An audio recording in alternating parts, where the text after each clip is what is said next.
Propanga alkan qo'shilganda uglerod atomlari soni 3 marta, vodorod atomlari soni 4 marta oshgan bo'lsa, alkanni aniqlang. Birinchisi propan.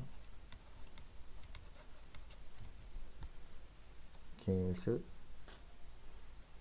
propanga noma'lum alkan.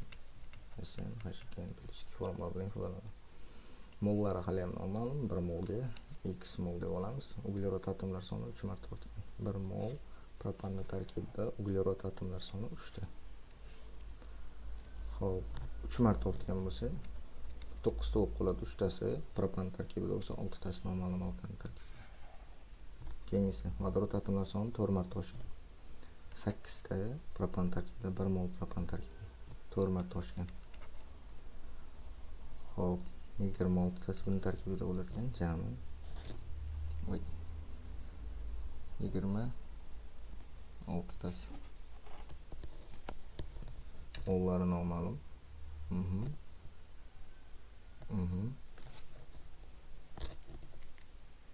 24 tasi.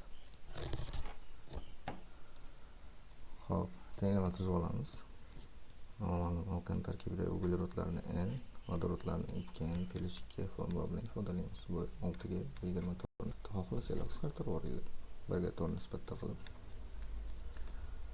4n teng bo'ladi 2n plus 2 ga. Noma'lumlar bir tomonga, ma'lumlar bir tomonga o'tkazamiz.